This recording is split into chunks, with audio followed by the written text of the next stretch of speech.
And now we are joined on the Fan Hotline. Presented by Sullivan Super Service, Pittsburgh trusted plumbing and HVAC provider for over 50 years, by Jeff Hathhorn, our sports director. And Jeff is brought to you by Gutter Helmet. Beat the fall rush. Get 35% off Gutter Helmet. Visit gutterhelmet.com or call 888-5HELMET. Jeff, good morning to you, buddy. How you doing? Good morning, guys. A few things went on yesterday, huh? Yeah, just a few. Where do you want to start? Oneil Cruz, your new Pirates center fielder. Why don't we start there, Jeff? What are you making of it? I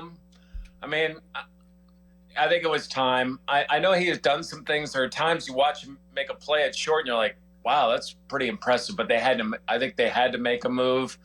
Center is an interesting choice because he hasn't played a ton of outfield, and now you're the guy in the outfield. I kind of want to watch how this transpires and how his communication skills improve over the time he's out there in the outfield. Jeff, he obviously has the athletic ability to do it, but do you think that, with his communication skills having to improve, and there's a lot that goes on in the outfield and especially at center field, as you just were saying, do you think he has the mentality to want to do it? Do you think he wants to be the guy that has to move positions? And, how is he taking it, and will he take it in stride and actually put forth the effort of being a really good center fielder?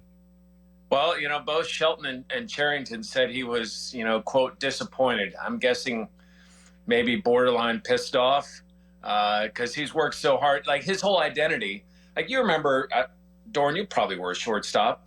Adam, you're probably a shortstop. Like, when you're a shortstop, it's like, thank you, Jeff. I appreciate that. Right field through and through. Yeah. You're the man. Like, you don't want to leave shortstop because it's like, oh, yeah, that's the cool. And I think even in the majors, like, hey, that's what I am. I'm going to be different. I'm going to be this guy. I've worked so hard. To initially hear it has got to be tough. And we didn't talk to him yesterday, probably for the fact that they still wanted it to sink in for him.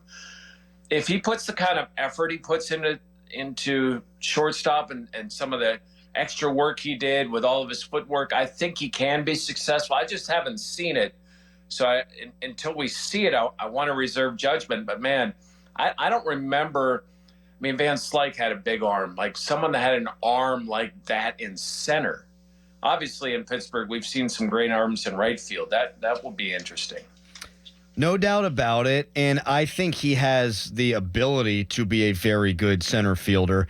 Doran brought up a really good point a couple of segments ago, Jeff, that the Pirates are so focused on defense. Austin Hedges, Michael A. Taylor. They bring in Isaiah Kiner-Falefa. We know about Key Brian Hayes at third. IKF at short, Nick Gonzalez at second base with Key Brian. This should, in theory, if Cruz isn't horrendous out there, make them a much better defensive club, no? Yeah, it should. And then, even if you want to count up the middle as Endy Rodriguez, that should make them, with Rodriguez and Bart, they should be better in that standpoint too. But yeah, and obviously Kiner-Falefa may be just a one-year solution. Now they've had all these guys that have played short in their career, including their first overall pick this year, that now it's like, okay, maybe they can play short because we don't have that shortstop anymore. And we'll probably see, guys in the mix. It probably will be IKF, but we'll see guys. Does Peguero move back over to short? There might be an opportunity to get one of those young bats from AAA, at least into a competition or into a mix where they're, some type of utility player next year. Jeff, with the Pirates somewhat waving the white flag and experimenting and obviously moving Oneil Cruz to center field, do you think that we will see Joey Bart at first base getting reps or even Henry Davis getting reps at first base? Henry didn't even go down to the minors and play any first base. So I doubt we'll see Henry at first. It makes sense.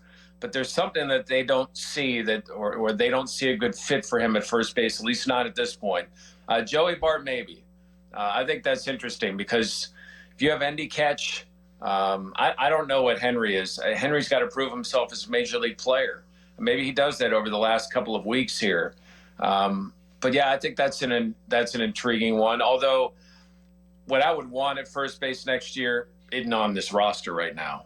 I mean, go find a first baseman. Go find an impact first baseman for next season. Jeff Hathhorn with us, our sports director here on the Fan Morning Show. Today, 4 p.m., roster cut-down time. across the National Football League. Jeff, do you think that the Steelers will get I don't want to say a playmaker at wide receiver, but a useful wide receiver at some point today? Do you think the Steelers are looking to improve over their slot corner position at some point today? Yeah, I think they'll take a flyer on both. And maybe it won't be anybody that sticks, but I think they'll take a shot. Beanie Bishop was referring to it yesterday. He's like, people were asking, hey, you're getting, opportunity. Do you think this is your spot? He's like, whoa, I got to make the team. That's my focus. I got to make the team because I know when you're hurt or they bring guys in to take a look. And, he probably senses they're probably going to take – they have 2 slot corners right now. And, Beanie's battled a little bit of an injury. You assume he would be okay. But, yeah, I think they'll look at that position. I think they'll look at wide receiver. And it's one of those days that for us, at least for me, it's kind of uncomfortable being in the locker room because yesterday there were some players gone. Today there'll be some players – may not be officially gone yet, but it's just that weird feeling. And these guys bust their tails all their life for this dream. And it's just this odd feeling. And it's not that you don't want to be there, but you really feel for how hard these guys Absolutely. work. Jeff, what do you think's in front of, for this season and, looking how the season's going to go and how much of an impact Nick Herbig will have this year? Fantastic preseason, fantastic training camp. He's obviously the reserve behind Highsmith or Watt. What do you see happening with Herbig this year, and how much playing time do you think he'll actually get on defense? Yeah, it's an interesting point because you think, okay, he'll get some reps behind TJ, he'll get some reps behind Alex, but you're probably not going to give TJ the reps off when it's 3rd and 10. And the same with Alex. We haven't seen it yet. Does he have the skill set? Does he have the run-stopping ability right now that you could get mad scientist and make him a 3rd linebacker in a passing situation? But how do you have 3 edge rushers? It's do you stunt him and have him go up the middle? There's intrigue. But Doran, to your point, this is a guy who's proving that he deserves more time or maybe even needs more time on the field because he's a playmaker. And you don't want it just to be because if there's an unfortunate injury.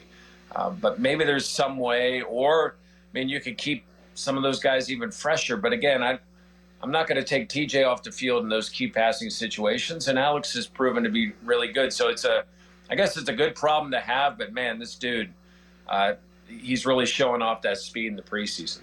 Is it all quiet on the Freiermuth Cam Hayward front, Jeff? I was expecting at least one of these things to be done by now, but maybe I was expecting the wrong thing all along. I still go with the theory they're trying to figure out if they're able to make a move. And because both those guys are even yesterday, were in tremendous moods, have no stress. Now, maybe they're just completely washing it. But I'm talking about even after practice when they might have time to think about it. They don't seem like they're bothered about anything.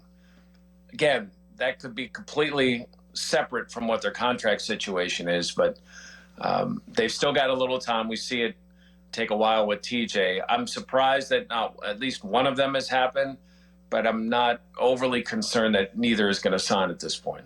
Jeff, tremendous stuff. We appreciate your time as always, and we will talk to you on Thursday. Thank you, boys. Have a great day, Jeff.